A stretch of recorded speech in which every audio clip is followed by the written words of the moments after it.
Yo tout le monde, c'est Aurel aujourd'hui, nouvelle vidéo, on se retrouve pour parler un petit peu de l'épisode 21 de Sword Art Online Alicization War of Underworld. Si vous n'avez pas vu, c'est dispo sur Wakanim, vous avez le lien en description.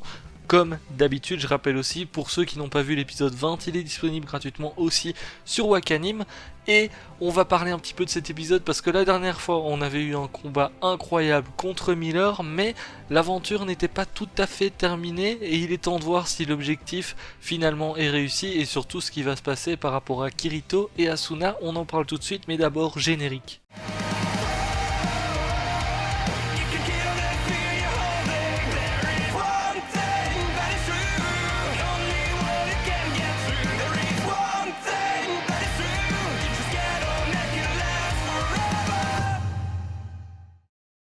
Alors, par où commencer dans cet épisode? Parce que clairement, je suis pas à 100% satisfait, on va dire ça comme ça, parce que j'ai trouvé qu'il y avait des choix qui étaient un petit peu faciles ou un petit peu malvenus, mais j'attends un petit peu parce que j'en avais déjà parlé dans une de mes vidéos, et en gros, à chaque fois sur Twitter, on a des posts qui expliquent un petit peu justement pourquoi tel choix, qui expliquent beaucoup plus les choses, et qui sont traduits par SAO Full Dive. Pour ceux qui connaissent sur Twitter, c'est une page Twitter sur tout simplement l'actualité des SAO en général. Je vous mettrai le lien en description pour ceux qui sont intéressés. C'est vraiment un truc qui est bien fait, ça explique bien certaines choses pour ceux qui comprennent pas tout simplement à certains moments ce qui se passe ou qui ont besoin de plus d'informations ou qui veulent tout simplement plus d'informations.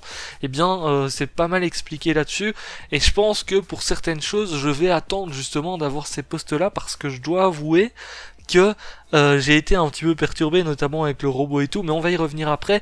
On va parler d'abord d'Alice, parce que Alice, effectivement, l'éjection a été confirmée, et du coup, elle se trouve actuellement dans l'espèce de petit cube que Rinko réceptionne du niveau d'Asuna et Kirito. Eh bien, on l'a su déjà dans le dernier épisode, Asuna a décidé de rester tout simplement parce qu'elle ne veut plus perdre Kirito, et du coup, ils sont tous les deux encore dans l'Underworld, donc bon, je pense qu'on aura un petit peu plus d'informations là-dessus dans le prochain épisode par rapport à eux, ce qu'ils vont faire en attendant et tout. On verra bien en tout cas. Mais du côté, par contre, de l'Ocean Turtle, il se passe plein de choses. Alors il y a une scène par contre que j'ai bien kiffé. C'est la scène de Miller. On a Miller à un moment donné qui voit son corps allongé sur la table parce qu'il a été déconnecté. Enfin, presque, étant donné qu'en fait c'est son âme finalement qui voit son corps sur la table. Bon, son corps qui est tout dégueulasse, ça se voit, il est mort déjà. Et la scène, j'ai bien kiffé parce qu'en fait on voit Alicia qui apparaît. Alors Alicia, pour ceux qui ne se souviennent pas, c'est sa petite copine qui l'a tuée tout simplement. On avait vu ça, je crois, au début de War of Underworld. Il avait une petite copine qui l'a tuée tout simplement parce qu'il voulait voir une âme humaine, il voulait la bouffer, enfin voilà, entre guillemets bien évidemment. Et elle apparaît derrière lui, et c'est un petit peu la fin de son histoire à Miller, parce que tous les gens qu'il a tués auparavant viennent le hanter finalement.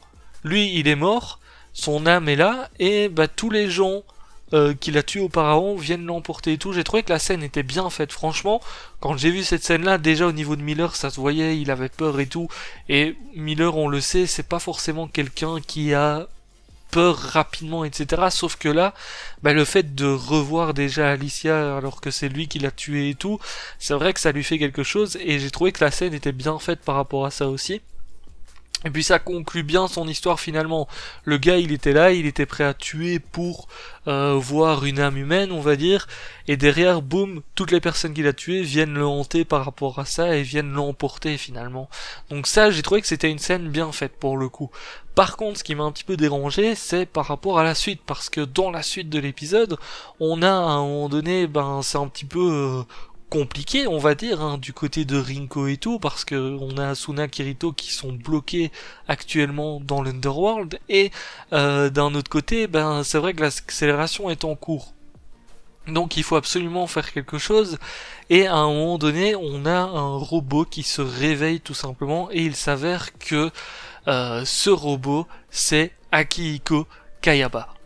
Pour ceux qui ne se souviennent pas de lui, bon, même si je pense que tout le monde se souvient, enfin peut-être pas juste avec la voix ou juste avec le nom, parce que c'est vrai que ça fait longtemps, mais c'est le créateur de SAO qui, en fait, est dans le robot, sa conscience, son âme est dans le robot, tout simplement. J'ai trouvé que c'était une scène très bizarre. en fait, finalement. Le fait de l'amener comme ça, c'est vrai que j'ai trouvé que c'était peut-être un choix pas forcément ouf, pour le coup, par rapport à ce qui se passe. Ils auraient peut-être pu trouver quelque chose d'autre, finalement, parce que là, le faire revenir, en fait, je trouvais ça très bizarre. Alors, c'est pas la première fois qu'il revient d'une manière générale dans SAO, donc j'ai envie de dire on est habitué, mais là il est revenu en mode robot et tout. Bon, il est revenu pour aider Kirito et Asuna bien évidemment, et finalement il se retrouve à devoir aller désamorcer un C4 qui est placé sur les réacteurs de l'Ocean Turtle, donc c'est un petit peu compliqué.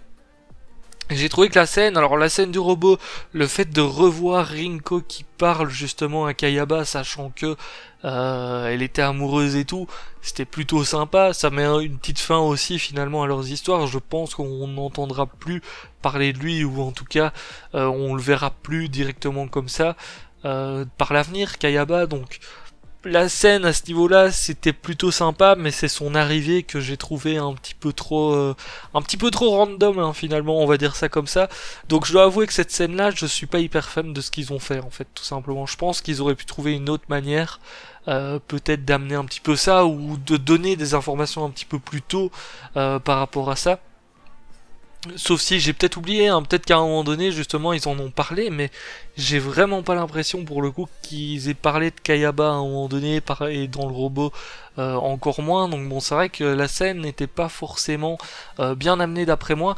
Après, comme je vous ai dit, j'attends un petit peu de voir le post sur Twitter qui explique tout, parce que parfois, il y a des petites choses où je suis pas forcément sûr, et puis quand je vois le post, c'est hyper bien expliqué et tout, et il y a vraiment des informations importantes dedans, donc à ce niveau-là, je vais attendre de voir un petit peu, parce que peut-être que après avoir lu ça, ça me semblera logique tout ce qui s'est passé, mais c'est vrai que il y a des années entre les saisons, il y a des mois et tout, et du coup, pour se souvenir de chaque détail, parce qu'il y a énormément de détails dans War of Underworld qui ont été repris d'autres saisons et tout, que ça soit au niveau de certains personnages, ou bien même d'une manière générale au fonctionnement de SAO, et du coup c'est vrai que c'est toujours compliqué à ce niveau-là de voir un petit peu ce qui se passe. Donc on a finalement Kayaba qui est dans le robot et qui doit aller désamorcer un C4 qui se trouve sur un réacteur. Bon, c'est un petit peu compliqué parce qu'il reste des Américains, les Américains qui commencent un petit peu à quitter l'Ocean Turtle. D'ailleurs, il y en a un qui vient chercher Miller et Vasago et il se rend compte que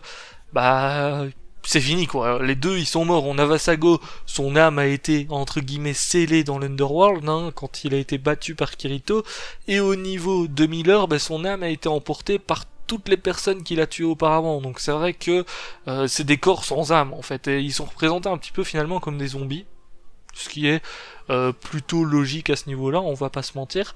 Et c'est vrai que les Américains commencent un petit peu à quitter, mais il en reste un qui vient justement embêter un petit peu le robot qui va vers le C4. Mais bon, il y arrive finalement. J'ai pas grand chose à dire sur cet épisode, mis à part les scènes dont j'ai déjà parlé, donc je suis désolé, ça va pas durer très très longtemps comme review. Et finalement, il arrive au C4, il arrive à le retirer du réacteur, et finalement t'as le C4 qui pète sur Kayaba, et le robot c'en est fini, hein, tout simplement. Donc c'est vrai que voilà, au niveau de cette scène là, je suis pas fan à 100%. Il y a des trucs qui étaient quand même bien faits dedans, mais globalement je suis pas du tout fan de cette scène là, parce que j'ai trouvé que c'était peut-être mal amené, ou peut-être que c'est moi qui oublie un élément et du coup qui pense que c'est mal amené, mais c'est vrai que c'est un petit peu compliqué. À la fin, on a une petite scène où on voit Kirito et Asuna qui sont là.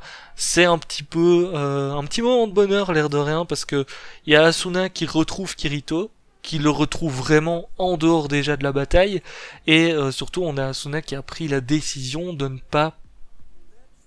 pas laisser tomber Kirito, tout simplement parce qu'elle a plus envie de le laisser seul en fait, hein. C'est vrai que ça fait quelques fois que Kirito malheureusement il se retrouve seul sans elle, et là pour le coup elle a pris la décision de rester tout simplement avec lui dans l'Underworld actuellement. Donc on verra bien ce qui va se passer dans le prochain épisode, parce que c'est vrai que là encore une fois il reste 2 épisodes, parce que la dernière fois je me suis trompé, j'ai dit qu'il en restait 3, mais il en reste 2.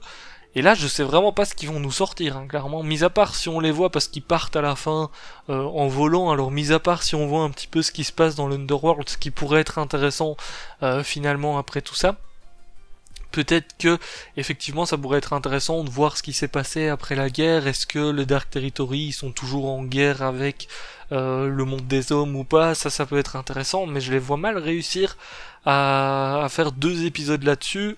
Plus on va dire le fait que Kirito et Asuna soient ramenés, parce que ils ne vont pas rester là non plus pendant des années, ils vont être ramenés à un moment donné, donc on verra bien à ce niveau-là, mais voilà, cet épisode-ci, on va dire qu'après tout ce qu'on a eu auparavant, qui était limite parfait euh, dans tous les sens, bah ici j'étais un petit peu moins fan pour le coup, notamment du côté de Kayaba, mais peut-être qu'il y aura plus d'explications, donc je verrai bien. Peut-être que je vous en reparlerai dans le prochain épisode justement si il y a des explications qui sont données un petit peu plus par rapport à ça pour ajouter un petit peu de logique, on va dire, à tout ça. Sur ce, je vous laisse là, je vous dis à très très bientôt. N'hésitez pas à lâcher le petit pouce bleu si ça vous a plu. Ciao, ciao.